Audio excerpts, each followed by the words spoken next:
Well, it's important to listen to your kids because it sort of, once they get their initial talks done, they're like, if they're upset and you just start talking, they're going to give the angst. But if you just let them talk, they're going to cool down and then they'll actually have a real conversation. Welcome to the BadAssDads podcast. KDH here on the microphone with JDH on the other microphone. Oh my gosh, yes, it is true. Jacob Harper coming back to us again after your first inaugural edition on episode 23, way back in 2019. So August of 2019, you were on. And Jacob, it's good to have you back on the microphone. Yeah. How you feeling? Good. Yeah, you a little nervous?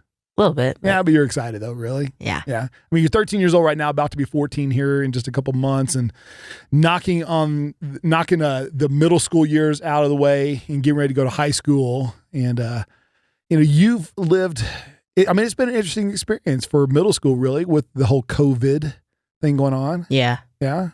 So tell us, how are you feeling about school right now and all that's going on? I mean, you're still at home, 100%. Little brother's going to school full time. Yeah. Well, I like the work. I think the work's a little easier at the start, but now I think my teachers are actually going crazy. So they're just assigning so much work. So you thought before the teachers were not crazy, and now you think they're going crazy. Yes. Okay. Yeah, I mean, are we going to share this with all your teachers also? Is this going out to all of them? Hey, well, there's a ton of things that we want to talk about. And I know I share with you, I sent a message out to a bunch of people and, asked them what kind of questions they would want to have you respond to.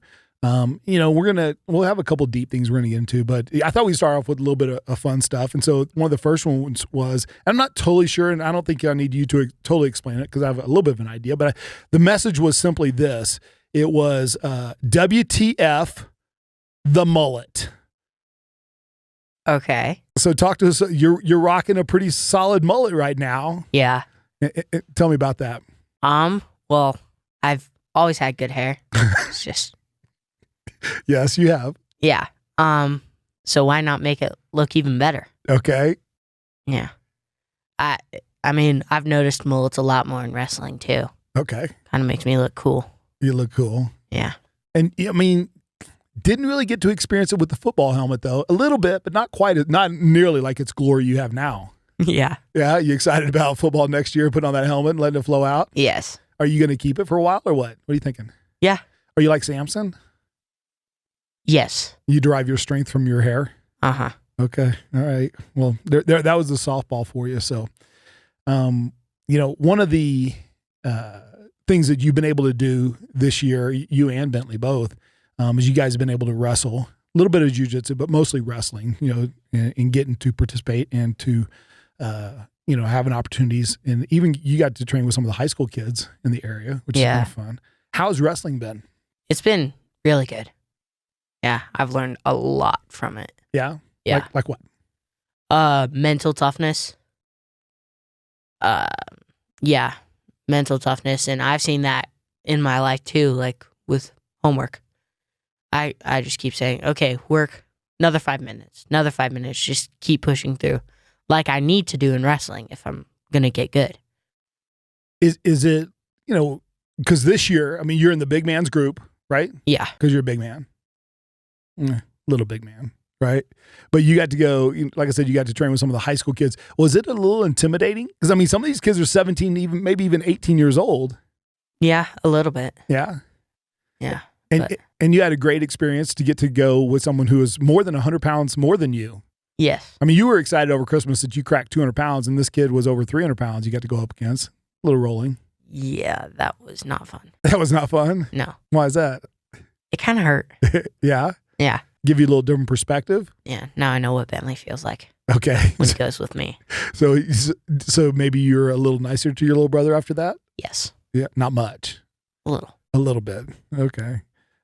What else from wrestling though? I mean, you got an opportunity, we went to a wrestling tournament in Utah as well. So you got to travel a little bit. Yeah. Well, I've learned physical strength too.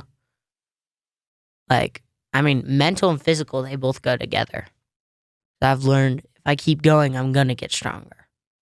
When I get stronger, I'm able to do these moves better and go even more. Well, you have a great spirit about you that you persevere, and you can stay positive through a lot of things. And even though I know it's either hard or it sucks or it's painful or you don't like it, but you keep doing it. And where does some of that grit, some of that, that persistence come from? I mean, I think it's motivation coming out, like motivation to keep wrestling, like motivation to push myself to wrestle. I think that comes from maybe wanting to show other people that I got this, like that I'm strong. Maybe even showing myself that I got this. Yeah. What do you mean by that? Like, if I do something that's hard and then I accomplish it, like if I condition myself to lose this much weight, this much time, and I do it, like showing myself I can do it. Yeah. Yeah. All right. I didn't set you up for that. Some of the things we talked about, some of the things we didn't talk about. So almost a year ago, so 9 months ago, you turned 13. Yeah. And you and I we did a little hike, had some fun. Remember, I gave you a little necklace. We talked through some stuff, gave you a little symbolism. Yeah. And shortly after that, you and Frankie started like mowing lawns and doing some things. You were dethatching. You made some money. It was fun. You're the entrepreneur out there doing it. Yeah. And I've enjoyed telling this story. I don't know if you've enjoyed the story quite as much, but I'd love to hear your perspective of this story. You had one customer, client that was a little frustrated that you guys were late, and you were late not because you were being lazy. You were late because you were doing it, trying to get the job well done the one before. And so you were showing up to this guy's house, and I'll let you tell the story. You tell a little bit of the story. Yeah, so he texts my friend and says, "Where are you?" And he's like, "We're at the house before you." He's like, "Well, you said you'd be here at this time." We're like, "Yeah, we're just finishing up." He's like, "No, you need to come now." He keeps texting my friend, and then finally he texts my friend, "Where are you?" My friend's like, I don't need to tell you." He's like, "Really, I expected more from you. You're ruining my son's 6th birthday that I had all my plans planned out." So finally, we call our parents, you and his dad, and we go over to the guy's house. The guy's not home. He pulls up, and then we start dethatching his lawn. We finish and we're packing up, and you asked me, "Are you actually working?" And I was like, "Yes, I am." And you're like, "Okay, wait. You people are not going to be able to hear it. They can maybe feel it. But you just did the eye roll, okay? So you did the teenage eye roll to me. Yes. Okay, all right. Just want to make sure everybody gets where we are in the story. Yes. Uh-huh. As soon as I did that, you were like, "Hey, you're 13 now. I'm going to punch you in your face." Okay. And then it stopped there. It stopped there. Okay. And I think it's a funny story. Okay. So... why did it change there? I mean, you and I, we'd had a conversation about being 13, developing into a man, taking responsibility, those things. And, you were frustrated at your client, but you're kind of taking it out on me. Yeah. Right? Yeah. I wasn't. Yeah. Okay. Is there anything you want to add about that story? I was kind of being childish. You're being childish. Yeah. And you were frustrated, and rightfully so. You should have been frustrated, because I don't know if you remember, but you were kind of telling me, "Hey, I don't want to go do this guy's yard." Yeah. And I told, what did I tell you? After you do them, you don't got to do them again. Right. So you got to do them this one time because you already made a commitment to do it. But after this, you don't have to do it again. But you got to do it this one time. So I know you got frustrated, but I don't know. That was kind of a funny story for last year, 2020. Yeah. Yeah. Can we tell another football story then? It was kind of funny. I know you know the story I'm going to talk about. Okay. So you had a situation in football. So you play center, head coach, right? Yeah. And I mean, the number one responsibility that you have is to get the ball to the quarterback. Get the ball to the quarterback. We run out of shotgun, get the ball to the quarterback. And so you had one practice where you were, to your credit, 0 missed snaps in 2 years. Okay, in 2 seasons on the field, regular games, including playoffs, 0 missed snaps. But probably, I'm going to take credit for this, because of this one incident that happened this year, you didn't have any. And what was the incident? Tell us a story. Is it the one at practice? Yeah, it's the one at practice. Okay. So, we were hustling down the field, doing lightning, just run down, do a play, get back on the line. No huddle. No huddle. I mess up the snap. You're like, hey, you better fix that. That ain't cool. We go back to the line of scrimmage. I mess up the snap again. You grab the football and you punt it down the field, and you're like, go get the football. That is unacceptable. So I run down, kind of jogged down the field and got the football. Yeah. And then I messed up again. You're like, that's it. Go to the defense. You're playing safety. I forgot about that part of the story. That's good, because you really should play safety, right? That is not my Okay.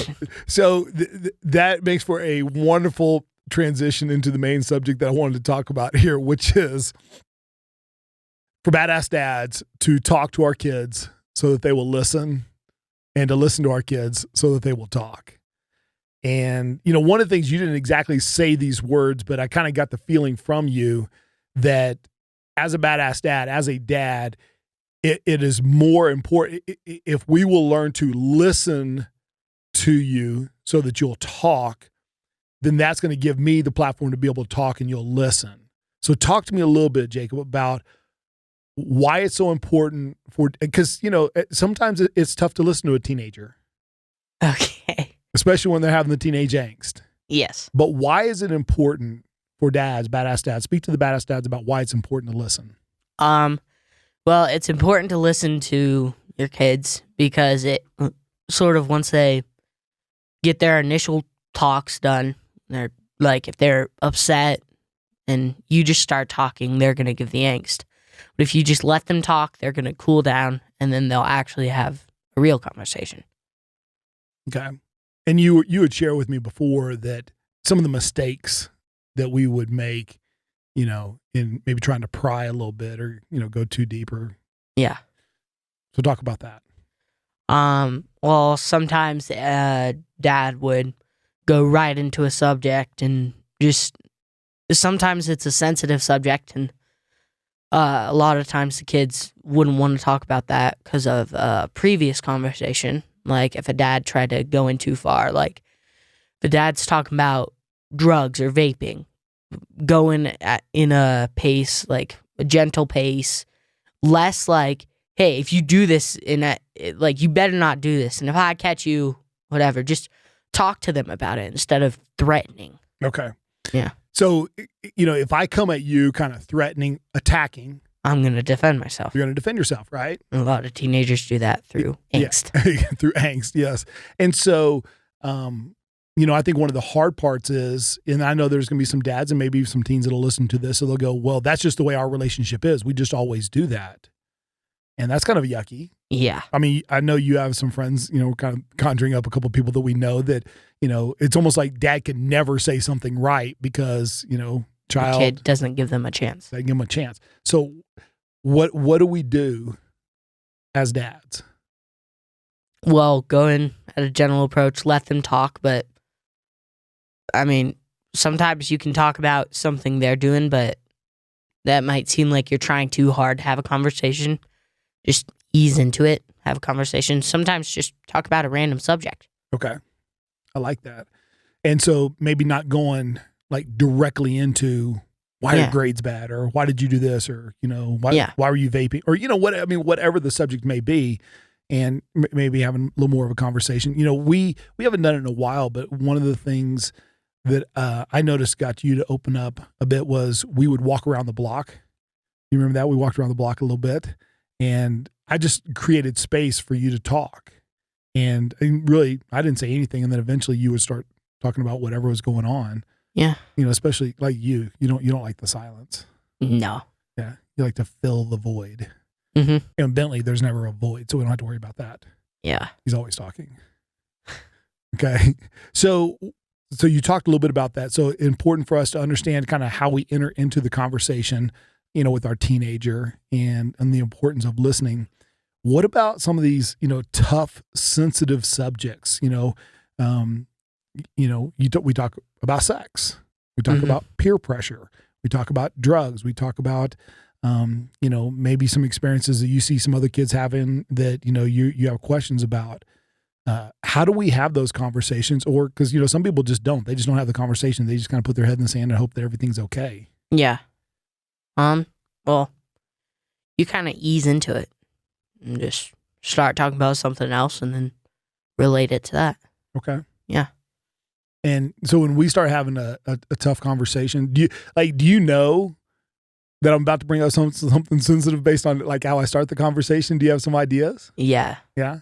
I normally know that you want to say something because when you're sitting right next to me, you're like, you breathe in and then you hold it and then you breathe out. You breathe in, you hold it, and you breathe out. And I'm like, okay. Here it comes. Yep. All right.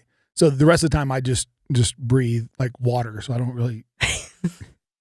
No, you hold your breath when you inhale, you hold it and then go out. Okay. All right. So I got a little tell there that I can be working on there if I'm going to have these sensitive conversations. Sure.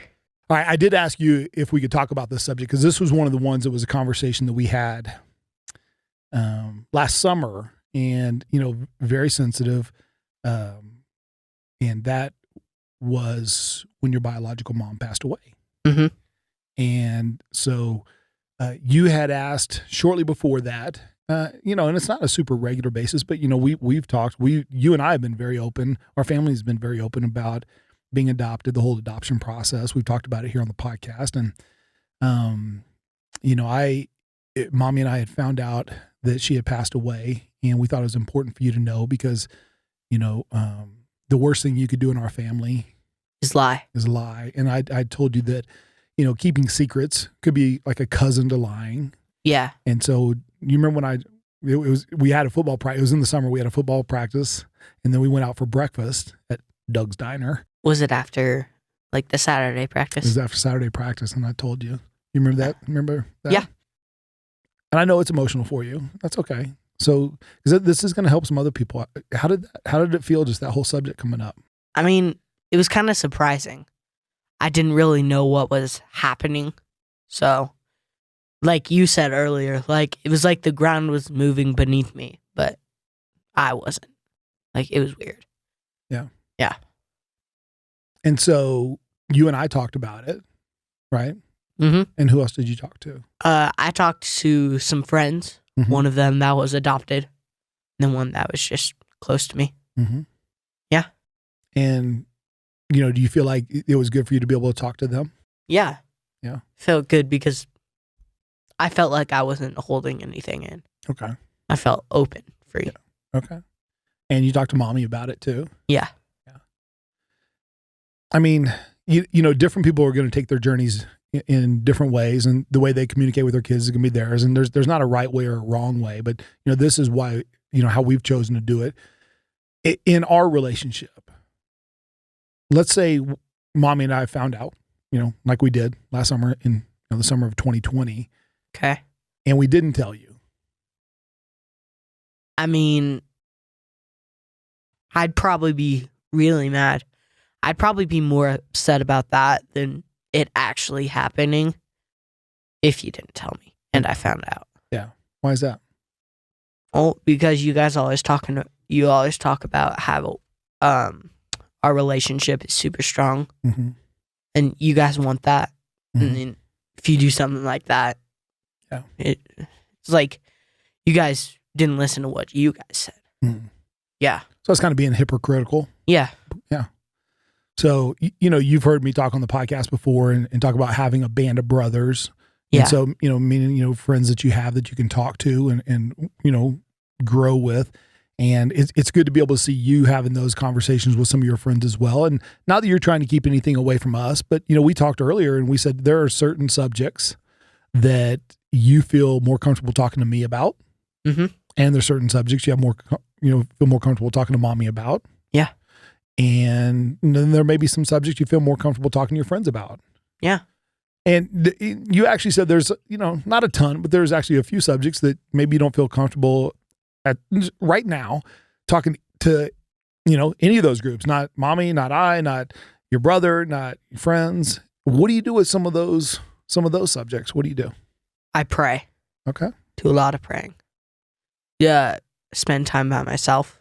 Just kind of talk to God, listen, talk to myself. Yeah. And so when you do that, does it help? Yeah. It Okay. helps me feel more open. Mm-hmm. Yeah. Because, one of the things that's been a challenge for a lot of kids, especially not going to school. I mean, right now you're in school, but you're not going to school. And, they've missed the social interaction. They've missed just the little conversations they can have at lunch or between classes or, out on the playground or whatever. And you can't really have those same conversations when you're on, your Google Meets or whatever. Yeah. Right. But you need to be able to get them out. And so you found some ways to be able to have those conversations. Yeah. Yeah. Good. Let's shift gears a little bit. I want to talk about our morning routine we're in right now. Okay. Okay. So, we'd shared on the podcast number of times, probably the number one thing that we've talked about is the rule 1880, which means by the time you turn age 18, we will have spent 80% of the total time we will ever spend together. And then I had a good friend of mine that said, no, it's not 18. It's 16. So then we started, counting out, and I was like, hey, Jacob, we've got like 27 months until this. What do we want to do? And so collectively, I initiated it, but collectively we came up with this idea. Yeah. And it was, we're kind of working on it as, raising a modern day Spartan. So tell me a little bit about what we're doing during this time. Okay. Well, when you first talked to me, you were like, it's going to be a lot of self-discipline, but for the next 2 years, we'd get up at 6. And I was like, 6? Seriously? We actually do it at 6:30. But we get up and we go downstairs and we work on a lot of strength stuff. So bench press, just light stuff, working on muscles. We always pray, read a Bible verse, and just, spend time. And how is that? I mean, we're just starting the third week. Yeah. How has that been for you? It's been good. It's Yeah? been a lot easier to get out of bed. Okay. That's another way of self-discipline, another way of mental toughness. Good. Like I set an alarm on my Alexa, and then I've started this thing, like as soon as it goes off, I got to jump out of my bed. Like I literally got to jump out of my bed. And that's because I made you do that? No. How'd you come up with that? I don't know. I think I just did it one day, and then it helped. Okay. It's been a lot easier to get up too. So each week we've really had, last week we had one thing that we read every single day in the morning, if you remember. So we started off in Proverbs chapter 3. We just read the first 4 verses, and it talks about loyalty, talks about commitment, and some of the benefits there. And then this week we have a different one. So I'm going to have you share. So I pulled it up so you could read it. So I want you to read that. Okay. A student says to his master, "You talk about peace, but you teach me fighting. How do you reconcile the two?" The master replied, "It is better to be a warrior in a garden than a garden in a war." Gardener. Yes. Gardener. Yes. What does that mean? It's really saying that it's better to be prepared when you don't need it than to need to be prepared and you don't have it. Yeah. Like self-defense. If you don't know how to self-defend yourself, jiu-jitsu, wrestling, and you need it, that's not good. But if you know how to do it and you don't need it, it's kind of like better safe than sorry. I like that. Very good. Very good. Anything else you want to talk about? The podcast talk about? Not really. No? Question you want to ask me? Yeah. Okay. No, I'm just kidding. This is your chance right now. No? Okay. Well, I tell you what, I really am. I am so proud of you, and I am impressed by you, your commitment and your diligence. I mean, I know it's only been, 2 weeks and a day, but, you have got yourself up out of bed. There's not been one time that I've gone in and woken you. Is there? I don't think there's been once. I woke you the first few You times. did wake me the first couple of times, right? And so we made a commitment together to do this. And man, I really am excited for you. And I'm not only proud of, what you've been doing, but I'm proud of the man that you're becoming right now, right in front of our eyes. And you are a mighty man of valor, and you're growing in incredible ways. And you're such an inspiration. And I love your willingness to be vulnerable and to talk to people and to tell your story. And I love your toughness too, how you're willing to, you stand up for the little guy. And sometimes you get beat up by the little guy. Yeah. The little brother. Yes. But then at times you just smash him. Right? Yes.